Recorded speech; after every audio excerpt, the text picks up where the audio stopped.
I have a lot of friends and relatives that live around Wimberly, and I know that a lot of them aren't really doing anything with their land, and some of it's been cropped up, or some of it's just sitting there. So um, I think I can influence them by saying, "Hey, let's grow this certain type of hemp." You know, CBD is kind of like just CBD now because it's everywhere. Just CBD. That's exactly what I call it. So, so if we could grow like CBG, CBN, you know, and the real rare ones, you know, if we can get our hands on all of those and grow that stuff, and then extract that, you know, distillate from that, I think we definitely could do something there on that end of the reservation. And we do have excellent CBG genetics now. So like to hear that. So that's kind of what I want to do for my people, and I want to actually build. And I told Chris, I said, you know, why just go halfway? I was like, if we can, you know, come up with enough money to go the whole way, and even have an extractor there or two, and just do it all right there. Plus, we'll be able to extract everybody around us, not just there on a reservation. Like, because now the state just legalized medical and recreational marijuana, so the state's in on it too. So, so imagine getting all that hemp from the state plus what they're growing on a reservation. Because right now, whenever we were there, they were talking about having these guys come from Florida to bring an extractor up to extract. I'm like, but why pay somebody else to come up here and extract for us? Why not buy one and then do it ourselves? Exactly. And that way, all the profit, everything stays here versus, you know, pay somebody else to bring their stuff up and then the money goes with them. I was like, everything stays here. Yeah. I said, and then, you know, our schools, I want to really do more with the school systems there on a reservation, get better education, you know, get better teachers up there, you know, get things better. Because right now, Wimberly, Crazy Horse School is like considered the worst school on this whole continent. All right. If you look it up, I don't want to interrupt your flow here, but we got people coming in. I just want to let you know that. Okay. And we're recording, and we're on we're Facebook recording Live right now. Do you want to wait a couple more minutes for people No, to come? I think we're good. I started recording a couple minutes ago, and I have it on Facebook Live, so we're ready to go. John Ditto from Stanley Brothers is here. Justin Hampton, Louis, good to see you. Alana, me, Reed, and Chris. All right, let's get going, everybody. Reed, we'll take it from the top again, but I want to introduce our very special guest today, everybody. Reed Brown Jr. Reed Brown Jr. is a spiritual leader and part of the Oglala Lakota Sioux tribe, has been taught the wise and spiritual Lakota tradition for as long as he can remember. He is descendant of Red Cloud, the chief of the Oglala Lakota people, and Chips, a well-known medicine man. He was raised in Wimberly, South Dakota, located on the Pine Ridge Indian Reservation. I'm sure a lot of you have heard of that location. And there he learned sacred and ceremonial traditions that have been passed down through his family from generation to generation. He takes much pride in sharing and continuing his heritage. He guides Inipis, sweat lodges, and also has been a sun dancer for 25 years. He welcomes many to take part in learning and observing his heritage, as well as the Oglala Lakota Sioux culture. And one of the quotes that Reed has that I really, really enjoy, especially this modern day that we're in, Quote by Reed, "I teach the Lakota traditions to not just my family, but all walks of life." And I think that's something that we should all pay attention to, because all walks of life are all walks of life. And humans are humans. And that to me shows a lot of humility, especially coming from a Native American that has had a lot of trials and tribulations in the United States, and being able to humble himself and teach his traditions to outside of the Lakota peoples, to all walks of life, really means something. And I think we can learn a lot from that. Now it looks like we get a few more people coming in. So we're going to start right in there, Reed.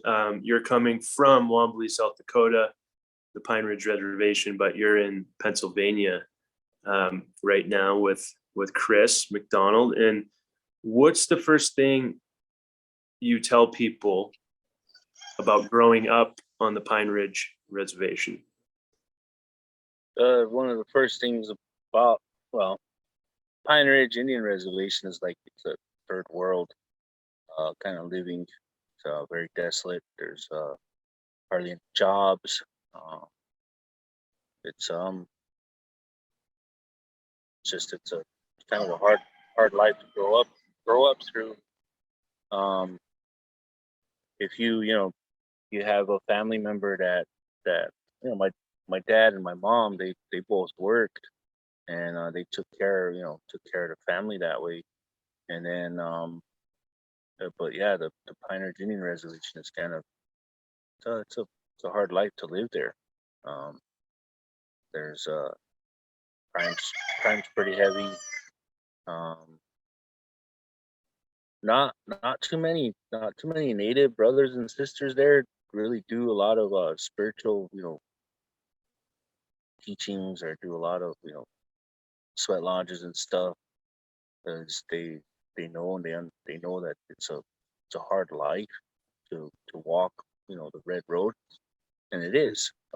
I've been on it as long as I can remember with my father, and my father, he's the one that showed and taught not just me, but my brothers and sisters, and a few other people that we come across. And so he's kind of one of our main reasons to be doing this, is to continue kind of his work and his understanding of the ways. But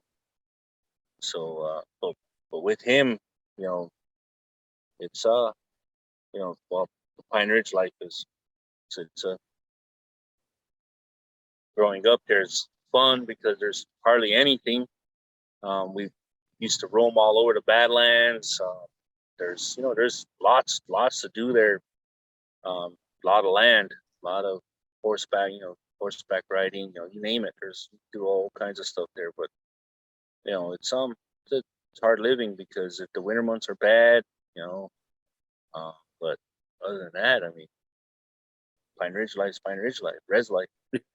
And you're descended from Red Cloud. And what did you learn about him growing up, and what's his legacy? We grew up knowing about our legacy with Red Cloud on my mom's side. And on my mom's side, they're all like political. They stand for the people. They walk for the people. A lot of them were, my mom's mom was a tribal judge. She wrote some of the constitution and bylaws of our tribe. My mom was a tribal lawyer, and she typed a lot of the. She helped my grandmother type up the constitution and bylaws. And so growing up, we got to learn about our constitution, our bylaws on the reservation through our mom. And so we we grew up knowing about the Red Cloud heritage, but we were kind of really didn't really follow the Red Cloud family. Um, we more or less followed my dad's side of the family, Chips, the spiritual side, and the Red Cloud family, they lived more over on Pine Ridge Reservation, where I live, like on the other end of the res. And so we met, you know, few of our relatives, you know, hung around with some of them, but we really didn't, you know, we really didn't hang around in Pine Ridge. We always lived in Wimberly. So, Oh, and to clarify, Pine Ridge is the main town on the reservation, as well as the name of the reservation. yeah, the main, we call it the agency, Mhm. Pine Ridge Agency. So So let's talk about medicine.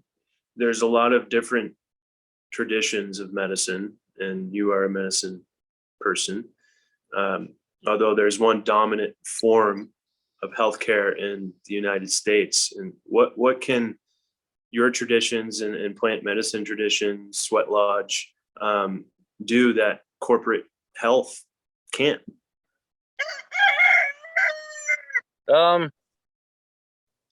me, I this is just from what I gathered over the years working with the medicines with my father, is that the medicines that we carry are all about spiritual, the spirit of the plant, the spirit of well-being. Like your spirit ain't gonna connect with that spirit of that plant, then um, it's really not gonna work for you.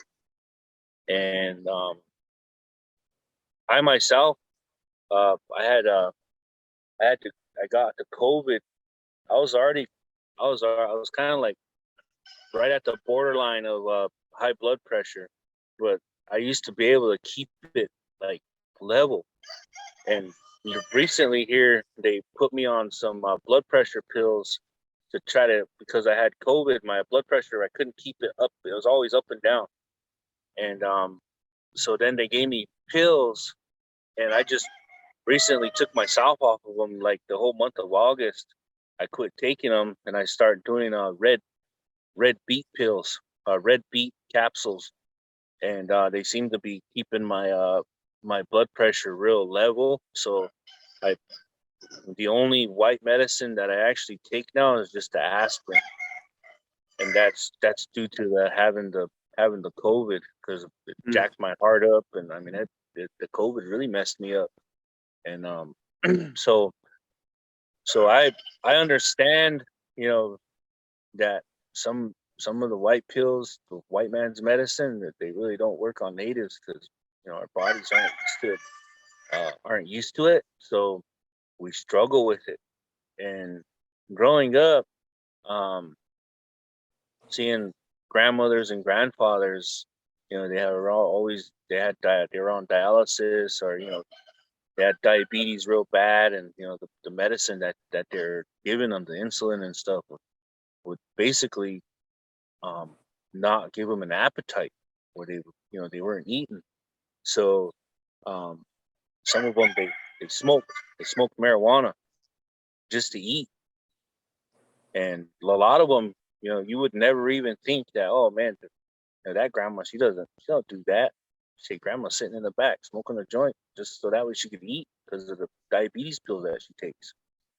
And so growing up, you know, seeing stuff like that, I understand the properties of marijuana, the properties of what hemp does, and um, so it's hemp and marijuana itself, the cannabis, it's huge. It's just how you use Yeah. and it affects like different properties, different parts of your body, and so I see the big difference too. I mean, I don't I don't do it no more. I used to, and but I do use CBD uh, um, very rarely now, because whenever I start doing it, I did it for 28 days, like nonstop, couple drops in the morning, couple drops at night for 28 days from one moon cycle to the next. And then after that, because the CBD was in my system, then I would take only when as needed, and it seems to help. So as long as I take it as needed from time to time, it seems to help. Like good medicine, right? Yep. Only when you need it. And how much of these, legacy, health practices on the res are still being practiced? They're still practicing a lot of the native medicine, because we don't want it to just fade away. So they're showing certain family members, what medicines to use, what kind of medicine it is, how to use it, what it's used for. There's quite a different medicines that you can blend together, and then there's some that you can't blend together. You just got to use them as one. But it's not about the plant. It's like I said, it's about the spirit of that plant. If that spirit connects with your spirit, then it's gonna work. But if it doesn't, then there's something wrong. There's something else wrong. That buddy? seen. Thank you for speaking towards that the spirit of the plant needs to connect with the spirit of the human. And if it doesn't, maybe try a different plant. So Reed, we met through Chris here to your right, through the Church of Integrative Medicine. And let's talk about that. I want to hear how that came about, and how very fortunate and grateful that I am. I'll let Chris explain that. Yeah. And Sure. my team at Medicine Box, for being partners with this, evolving, very exciting venture. And without further ado, we'd love to hear more about the Church of Integrative Medicine and how that came about. And then we'll get more into some plant medicines discussion. No, I'll just briefly touch on my history a little bit, because I don't want to focus too much on me. But I got into the hemp and cannabis industry after some consulting work as an I&D consultant during the Epidiolex trials. I got back then I was doing all sorts of consulting work in healthcare and biopharma, and I had developed a serious attitude, a chip on my shoulder, really, about who I was going to make money for from then on. I got into the hemp and cannabis industry, and I believe my initiation was the same as most people's. I got a pretty rough awakening to the seedier sides of that industry, and was taken advantage of quite thoroughly. And in that process, I actually met Reed as I was recovering from my first soiree into a hemp and cannabis project, and I had decided that I would basically take the thousands of hours that I had developed into that project and give it to somebody who deserved for me to serve them. And Reed was the perfect person that I couldn't imagine finding somebody better to work for. So that's the Church of Integrative Medicine's mission is to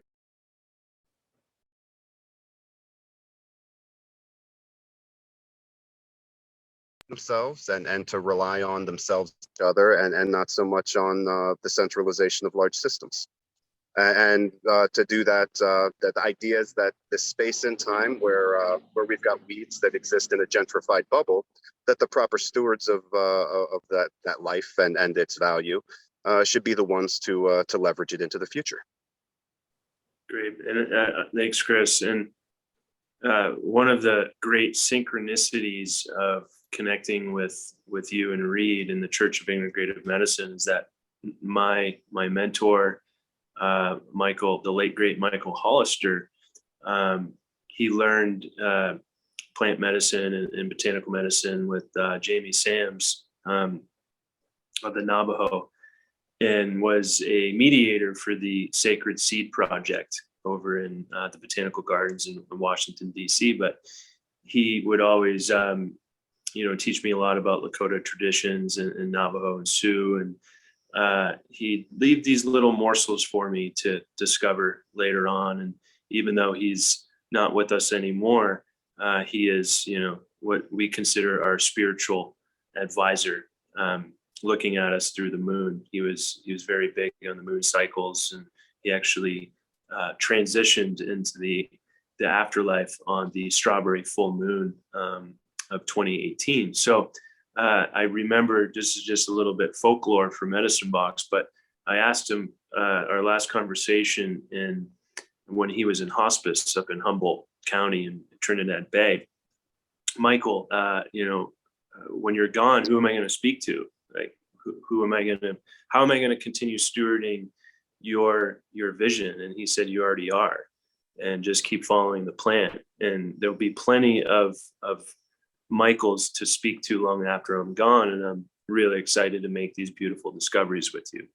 And one of those beautiful discoveries is you gentlemen, and the great evolving business model with the Church of Integrative Medicine. And when that kind of landed, it was a very clear sign that Michael gave us and me to pursue the relationship with Reed and his family, and everyone else at the Pine Ridge Res. So thanks, Michael, for bringing that. I just wanted to drop in on that a little bit for the listeners out there. And let's roll into the next question of, if Reed, have you been following what's been going on, the psychedelic industry or the psychedelic renaissance? That also involves mescaline, which has a strong tie to the NAC, the Native American Church, indigenous of this land.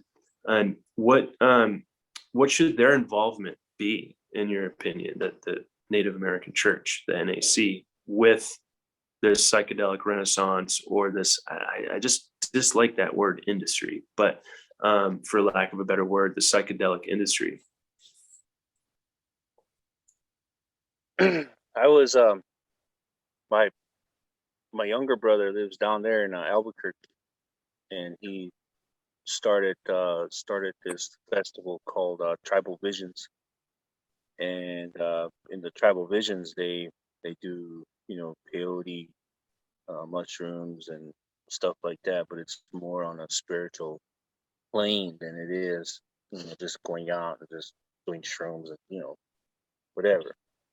And he seems to be working really good with that out there, and getting really good feedback from people, because they're not just looking at it as something to just trip off of. It's they're starting to see more of it as medicine, for different ailments, because mushrooms themselves have a healing property in them too. And people just really don't pay attention to that, because whenever you say mushrooms, people think, oh man, you're just gonna trip out. Well, they've actually used mushrooms for like different type of epilepsies, different types of people that have like hardcore seizures, and they break it down, and they'll make it into boil it down into a medicine form.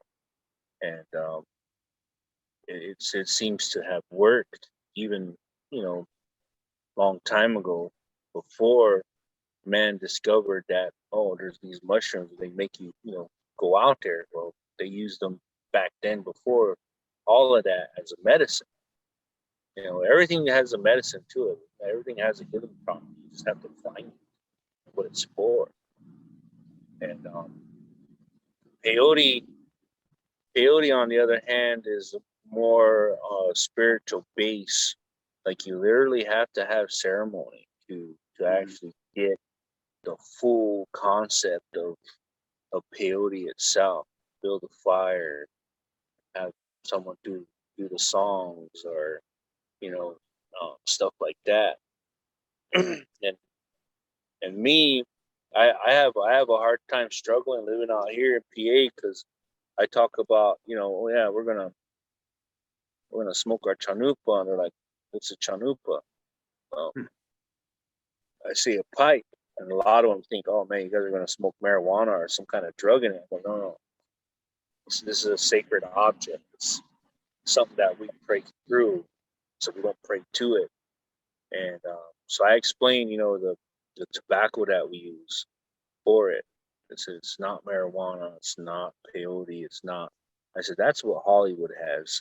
I said, but ours is it's very traditional. It's called chinchasha and red willow bark, and that's what we use in our tobacco. That was our main tobacco that we used in the Midwest. Other tribes had different tobacco that they used. So the whole psychedelic industry itself is it depends. It depends on how you use it. I mean, it's still medicine, and it depends on who you find that's using it the right way, because the other people are using it the wrong way. So it depends. Like I said, it just depends on how you come upon it. And that's the main thing, is how you walk upon. If they're actually doing a ceremony with this type of medicine, then they're actually doing a ceremony with it. Or if they're just out there building a fire and having a party, then they're out there building a fire, having a party. Either or, somebody's getting healing from something, and so yeah, so the ayahuasca, there's a few other type that are out there that people have just exploited and made it to where it was bad for people, and but it's really not. It's really good for the body. It just depends on how you find that. How you find that that medicine to use on that person, or whatever ailments that them people have. That's how psychedelics can be can be used. But other people, like I said, people say, oh yeah, mushrooms, peyote, yeah, we're gonna trip out. I'm like, no, you're gonna actually do a ceremony. You might get some healing from this. Some intentional practice, intentional use. Yep. Right. Accurate studies have been done recently. I'll have to get a copy and send it to you. I know I have it on my laptop, but they demonstrated that use of psychedelics without some sort of disciplined structure, spiritual practice, actually has a tendency to increase selfishness, self-centered thoughts, and motivations. So it's not that those types of medicines aren't a toy. They're not meant to be used lightly.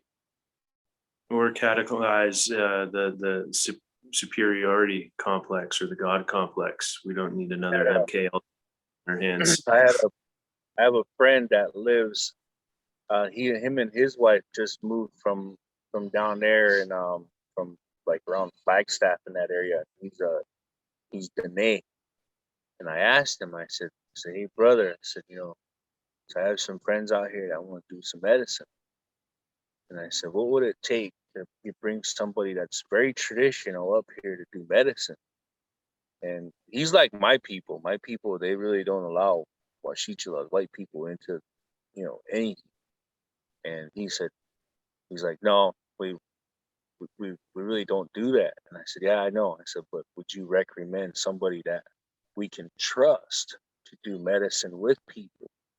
And he said, let me think about it, and I might find somebody that might be able to come up and do medicine for you. So me and Chris, we have the Folly out there at Shepherdstown, and I have a sweat lodge there that I use every now and then, but we actually have the grounds there to do actual ceremonies with different types of medicines, and bring people out, traditional people that do those medicines, to do it the right way versus just coming out and having a party. But I want to actually do actual healing ceremonies with medicines on. That's what I want to move forward, move into is get really diverse with a lot of different cultures that have different types of medicines. And I also not just me, but like, I have a couple of cousins and some uncles that are medicine men that if I ask them to come out and do medicine with people, not mushroom or peyote, but like actual different medicines that actually heal people. Not your psychedelic type, but if I want to get them to come out and do that, they'll come. It's just, how do I get them here? And how long are they going to stay? Where am I going to keep them? I got to pay for room and board for them, or this and that. So that's, like I said, that's in the near future. And that's why me and Chris are wanting to push getting this business to where it needs to be. And then I'll be able to do that with people. I'll be able to send people to do medicine, actual native medicine with people, even take some of our product and give it to, people as a, like, here, take this too, after you actually do the native medicine, here, this is going to help you too, because I want to build a couple facilities out there on our property, to where I want people to talk to these plants. I want people to interact with them. I don't want just hemp growing. I actually want someone to come in and talk to them, and because I seen this study they did a study with water, and how water affects you. Water's the main spirit of all of us. Without water, nothing will exist. We'll just be one big dirt ball on this planet. Just a big, like the moon. Nothing will exist there. So so water itself, I seen where they took rice and they put it in water, and one they ignored, the other one they yelled and cussed at, and then the other one they talked to and they prayed to it, and they like honored it. So the one they left alone, it turned like orange and milky colored, and like it just nothing. And then the other one, the one that they yelled and cussed at, it turned black and moldy, and it just looked real bad. And then the other one, the other jar that they prayed to and they talked to it, it was just clear. It didn't milk up, nothing. Just still see the rice. And I found that so fascinating, that because, see, whenever we do our sweat lodge, whenever we do lodge, we ask the water. Once we touch the water to the stones, it becomes medicine. And then we give that to the people in it. And you could drink it, or you could pour it where it hurts. Because, like I said, it becomes more medicine. It's a more powerful medicine. And like I said, without water, none of us or anything would exist on this planet. So Look to that. I love water. Here on the shore of Lake Tahoe and Washoe Tribe territory, always honoring the water when I am able to get into it, even this time of year. And Reed, you've done a lot of cultural exchange work in the past. You've shared quite a few Lakota traditions with other non-natives. And why is that important to you? my father, I never had that thinking process prior to my father giving me a Bible and said, "Here, read this," and that way you can understand what their thinking process is, the white man. And because I used to always question my dad. See, my dad, he had this. He's the one that had the dream and the vision of dancing with all colors of the world, and it was his dream and his vision. And so whenever he came back from his vision quest and he told the elders about his vision, they told him that, you know, you do this dance, you dance with all these other people. He said, you know, your dance is going to be frowned upon. People are not going to look at you right. But see, that's what he had to do. That's what he had to walk. And we helped him, me and my brothers, with his dream and his vision. And he's still doing it to this day. And all the sun dances that are around, it's hard for a white person to get into their circle because they just don't allow it. But my dad, because of his dream and his vision, he allows it. And so being raised that way gave me okay, well, there are people out here that actually see or that actually dream of this path, but they don't see it until they walk upon it. And I'll give you a perfect example. We have this friend that lived in Missouri, and he dreamt of being on top of this pole, and whenever he looked down, he seen all these people around it, and he didn't understand the dream. And he said, I had this dream, he said, about 5-6 years prior to meeting us. And he was a little guy. So whenever it come time to cut the tree down, we asked him, hey, can you climb up the tree for us and put the rope over the crutch and then tie it off for us? So we helped him get up so far the tree, and then he climbed the rest to where the crutch was of the Sundance tree. And here whenever he looked down, he seen all of us standing around the tree. And that was the dream and vision that he had. So, and this guy here, he's a white guy. And he's seen his dream and his vision. And he's like, now I gotta dance. So he danced with us for like almost 8 years at my father's Sundance. That's amazing.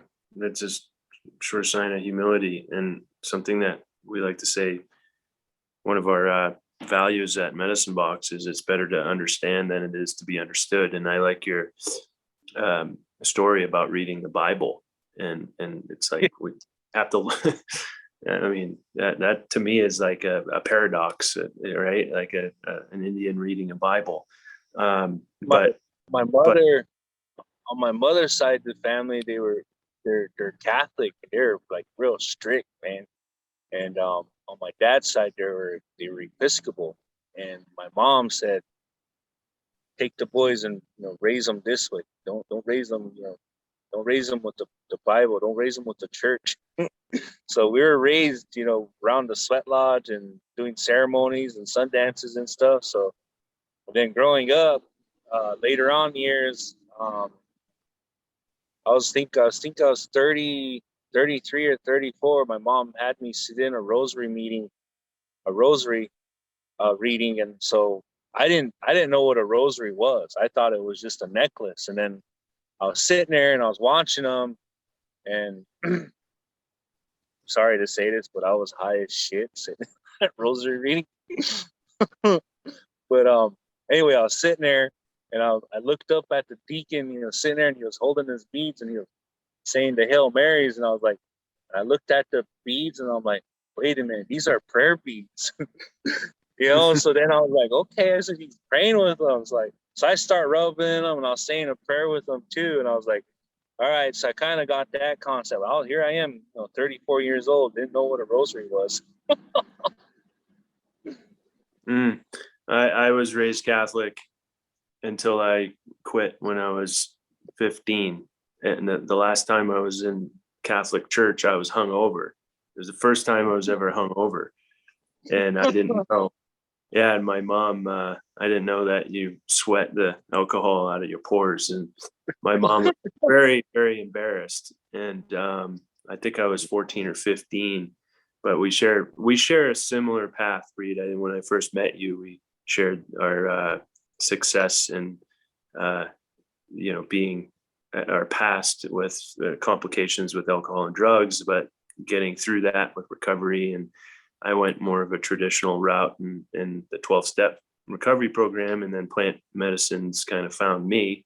And I've used those to amplify my recovery and sobriety. And I remember the first time we spoke, you were in your sweat, actually, and you told me that your dad, when you were going through your process, he said I'll paraphrase this, but it was very touching that you lost your connection with spirit.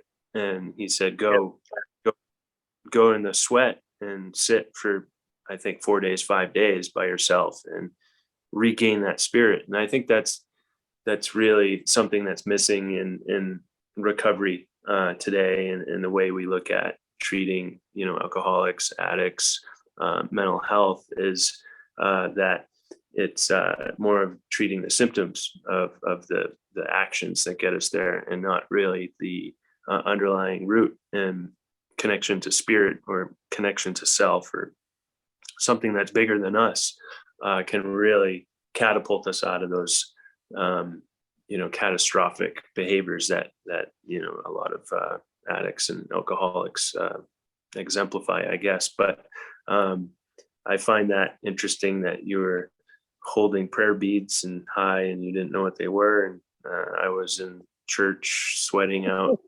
vodka and whatever I drank the night before. I came in and my mom said, "Sit down, son." And I was like, "No, Mom, I gotta go. I gotta go drop some stuff off." And she's like, "No, sit down." And I'm like, "All right, Mom, I'll sit down." And then they handed the basket around with rosaries in it. So I grabbed one. But yeah, So, that's. I'm glad we're here today to talk about it and bring a little comedic value to the stories. It's all about good storytelling. So a few years ago, the Standing Rock standoff, I think a lot of people really got to understand Indigenous culture, Indigenous peoples, and with the Standing Rock publicity that was going on, it really showed people in this country the enduring power of the Indigenous peoples when it comes to their land. And what are the big struggles today that you'd like to alert people to at the moment? I mean, are we out of the woods yet? Are you out of the woods yet? Well, they're still trying to push that pipeline through the reservation. They're still trying to do that, and see where they want to go under the Missouri River. There, it's upstream from the water refinery that we have for our reservations. I think the Cheyenne River Reservation, the Rosebud Sioux Tribe, my reservation, the Pine Ridge Reservation. We all have our water piped in from there, and so if that water, if it breaks right there, it affects like thousands of people, because just 2009, about 2007, 2008, they just start getting water out into like the people that live outside of the towns. They just put all the water, they just put that water system in the town that I'm from, in like, I think 89, 2000, somewhere around there, 98, somewhere around there. They just start putting that water line in. And so like 7 years later, after it was in a town, then they start putting it out into out to the people that lived out on the outskirts. And my parents, where they were living at the time, they just got that water out there, and they were 12 miles out, 3 miles off the highway, and they just got that water piped into them. So so that, like I said, that affects a lot of people on the reservations. And then it just doesn't affect that. Let's say they dig down and they get it in there. Well, that whole area, like from one end of South Dakota to the other end, all the way down to, I think it's the end of Kansas, top of Oklahoma, somewhere right there. It's like a kind of like an arrowhead. Anyway, that's a whole aqueduct right underneath the ground there.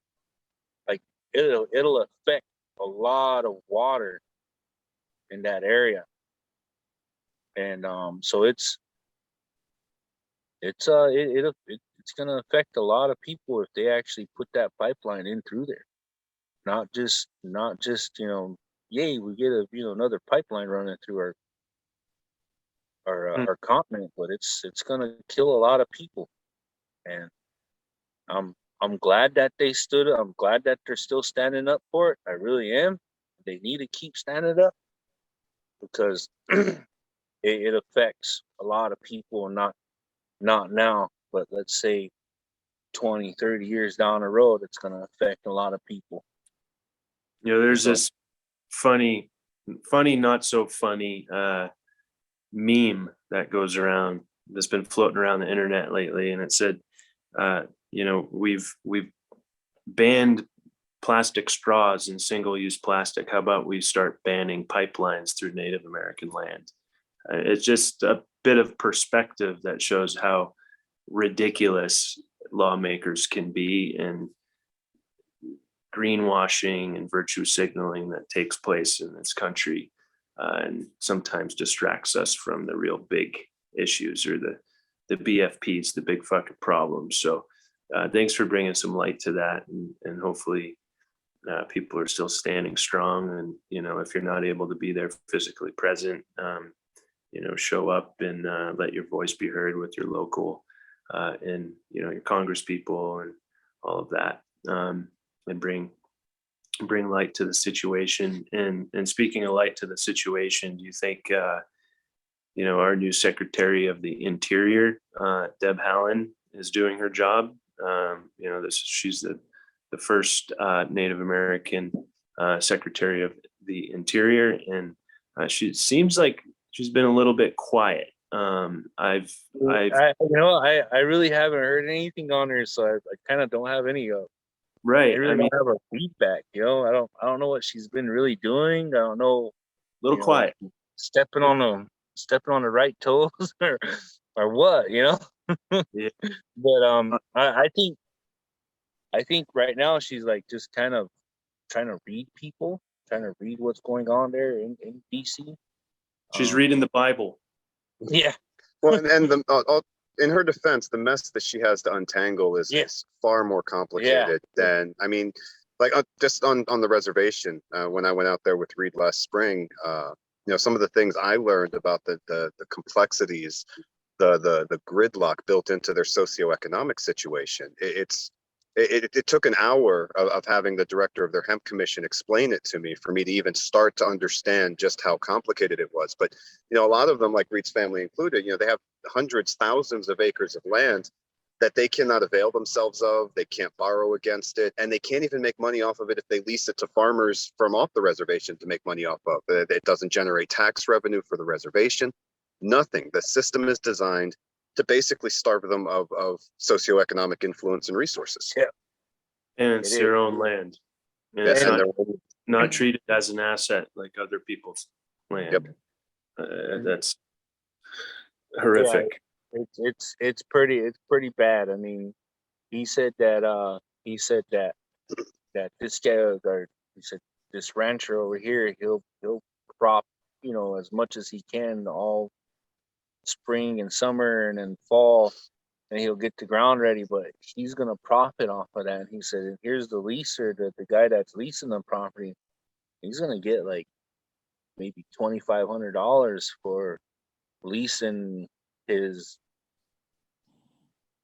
maybe 3,000 acres. And most of the time, that 3,000 acres ownership is fractured. So that's 2,500 split between however many families Yeah, have a claim to that piece of land. Yep. It's $2,500 for a small bedroom in New York City just to rent. Yeah. Perspective.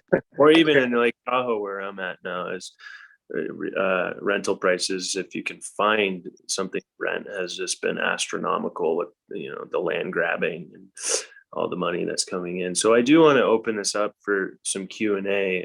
We've had some great attentive people here, but the last question I have is, how can people get involved with the Church of Integrative Medicine? Maybe that's a question, Chris. We will be, and Reed referenced this a few minutes ago, but we will be starting our first congregation site in Shepherdstown, West Virginia, where we've already built a sweat lodge on a piece of land we've secured there for that purpose. And again, the goal is to bring, to the congregants there as many of the traditions that they can benefit from in their spiritual lives as possible. That they wish to participate in. Now, that's just one way that we're going to be bringing this to people, and hopefully it's something that gets reproduced, just like any successful spiritual following. But on the other side of that, we are operating a medical hemp business, and soon we'll have medicines that you'll be able to get through your prescribing provider, and medicine box.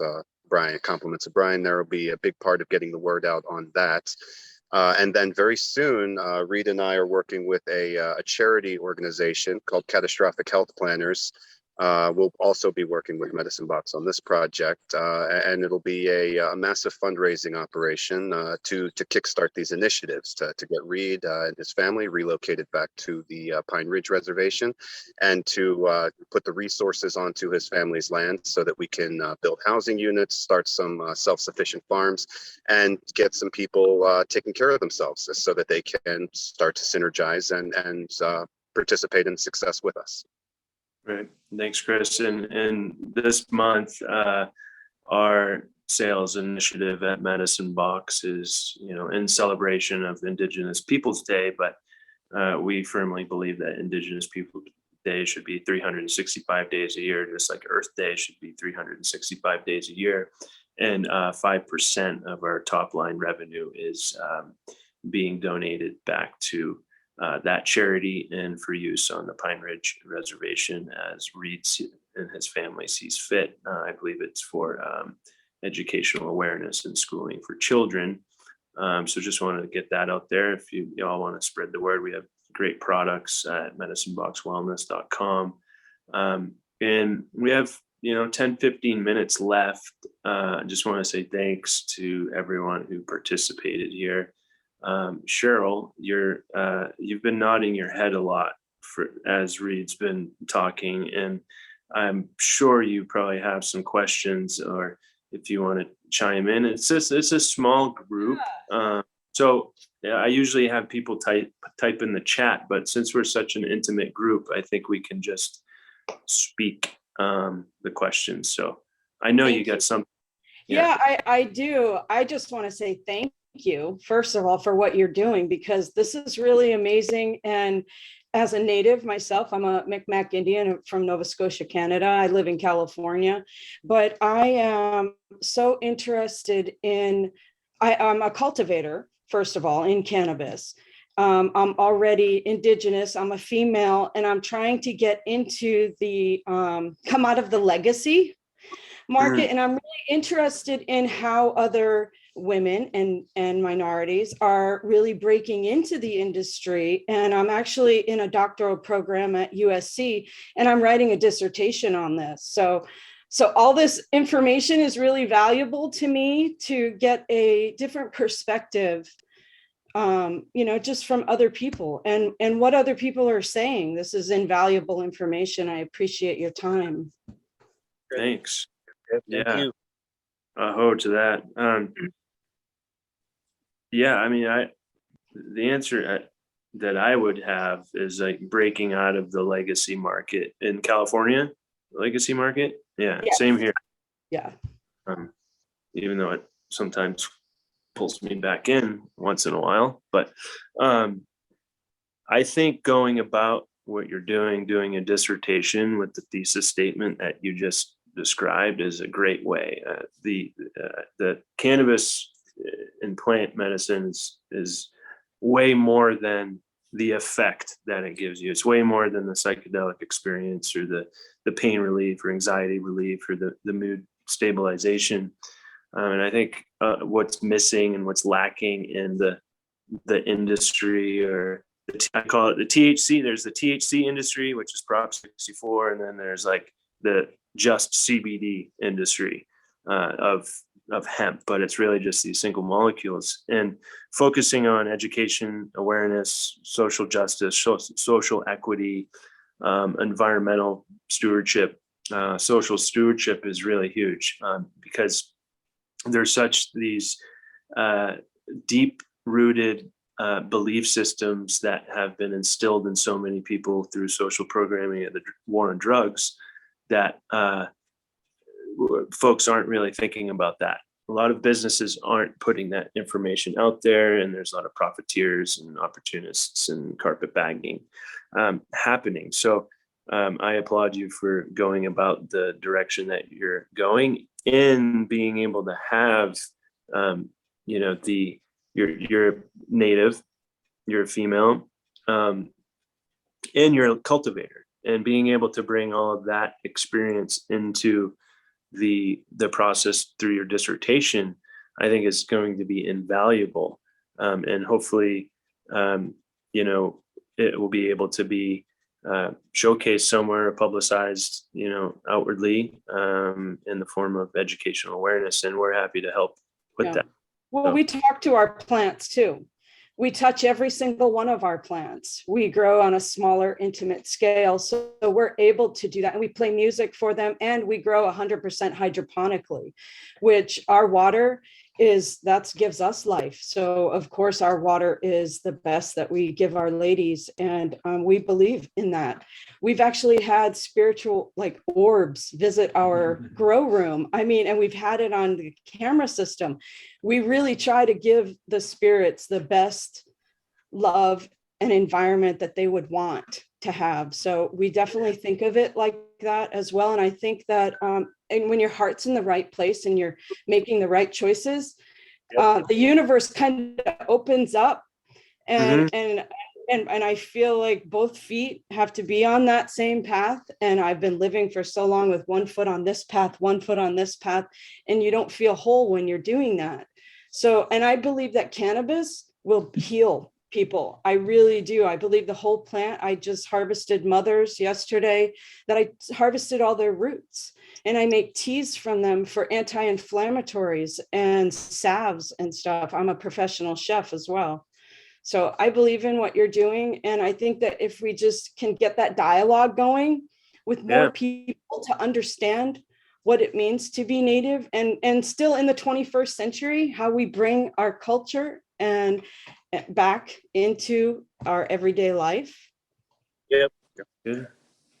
And actually, Cheryl, I'd like to, if Brian could facilitate exchanging contact info, I'd like to talk to you more about your dissertation. This is something that's come up on my radar working with Reed, but that there is a massive, massive repository of lost knowledge that needs to be regained. And it's going to take an awful lot more of us to put it back together.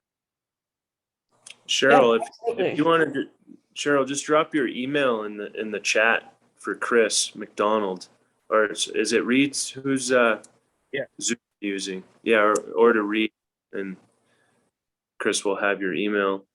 Thank you for sharing, Cheryl. Is there any other questions? John Ditto, I see at Stanley Brothers, Charlotte's Web, Stanley Brothers. Am I getting that right? You are getting that right. And actually it's Recreate here in California. So it's less a hemp product, more a cannabis product, but all whole plant. So nice. Well, thanks for joining us. Appreciate it. If you have any questions or anything you wanted to add, go for it. If not, I'm just gonna pick on people because that's what I like to do. Right? So, Debbie Wimberly, do you have a question? Oh, look who's just showed up. Cindy. Luis, right? Thanks for joining. Dawn, I've seen your name. Cheryl, I've seen your name before, I think, on my Facebook or Instagram. So LinkedIn, I think on LinkedIn. Oh yeah, Instagram, definitely. Yeah. Cindy, I've seen you. I know you. Debbie, You should be able to find me on LinkedIn as well, Cheryl. good. Glad you exchanged contact. Debbie, you looks beautiful where you're at.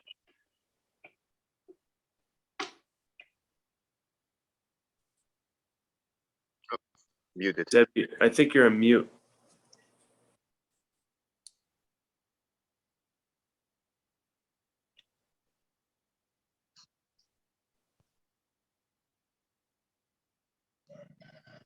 There we go. No.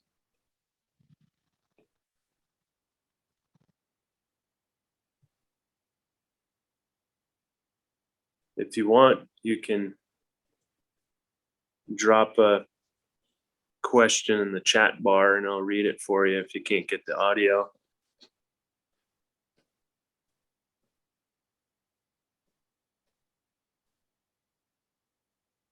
Hang tight, everyone. We're having some audio issues with.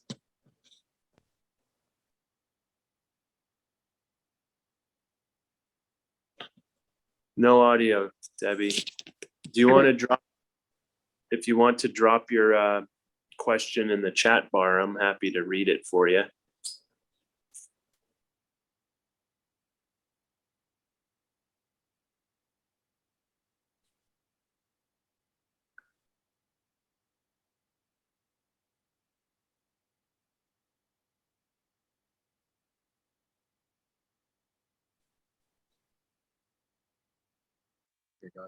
Beautiful day today. Wow, like better.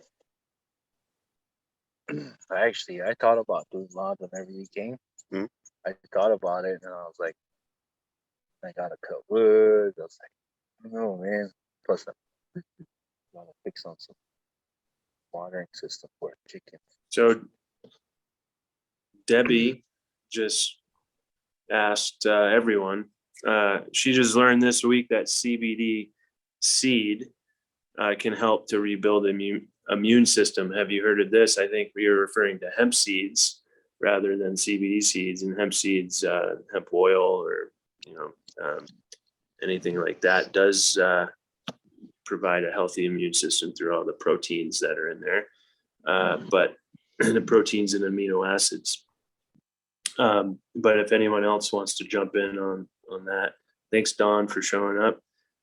Chris, hemp seed oil, hemp seeds. As far as immune function, I don't know anything about hemp seed and immune function. But I mean, the amino acids and oils would be good for supporting all states of health. So I mean, it's definitely good to have in the diet. And if you're immune deficient, I mean, you could do with some extra amino acids anyway. Absolutely. And a lot of the 23 essential amino acids have been bred out of our soil and soil health and through the use of pesticides and insecticides. So make sure to get some hemp seed in your diet. I like to keep a mason jar on my counter with hemp seeds in it and throw it in my yogurt, throw it in my cereal, throw it in my soup, throw it in my salad. I make my granola with it. Granola, throw it in my smoothies. It's really good to have. All right. Here's Debbie again. You could go to your where would you recommend purchase hemp seeds? Wherever you are, your local marketplace. If there's an organic market around, or Whole Foods, or ideally with produce, if you have a relationship of some kind, it's always good to develop a relationship with people, your farmers that you're buying your food from. Since I was a kid, I've always done labor, for free for whatever farmers are in my area, so that I can get my favorite things for free from them. But you'll want to at least have a verbal personal relationships, you understand and can trust that what they're putting into those plants, you can put into your body. Sure, there's plenty of places in Phoenix to go to. Thank you, Debbie. All right, anyone else before we cut loose here? Feeling good? Everyone get some good value out of there. Cindy, how are you?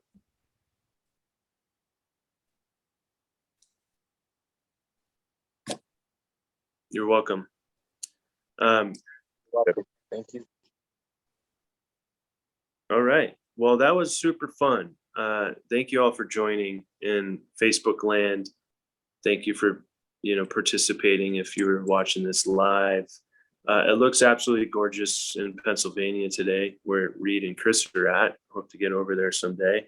And I just really wanted to highlight again that one of Reed's quotes is, "I teach the Lakota traditions to not just my family, but all walks of life." And really, remain humble in this crazy, chaotic world. And just because someone else shares a different belief system than you doesn't mean you need to cancel them. Lean into it, learn it, read the Bible, as Reed would say, right? That's a good lesson there. It's a good, if anything that I learned here, read the Bible. So or read about someone else's belief system so you can understand, to have a proper conversation with them. And it's always better to understand than it is to be understood. And that's, Cheryl, that's how we're going to be able to get your information out and start shifting belief systems around. And hopefully, this world needs it. This world needs more authentic conversation and even ways of conversation within disagreement. And we don't have to always agree with each other, but we can learn how to understand each other. So thank you so much, Reed, for joining us today. And hopefully you get a good sweat. And if you guys want to just move to the side so we can see Reed's sweat lodge, that's Reed's church right there. It's a sweat lodge. Yeah. It gets nice and hot. Good medicine right there. You bet. Thanks, Reed. Yep. Thank you guys. Aho Hopefully. Mataki. See My you. yellow. Yep. Thank you everyone for joining. Cheryl, shoot me a message and we'll grab some time to talk. Justin, Alana, thank you so much. Cindy, Luis, John, and Debbie. Aho to you all. Thanks. Appreciate it. Yep. Thank you. Yep. Thank you. Have a good one, Brian. Thanks, guys.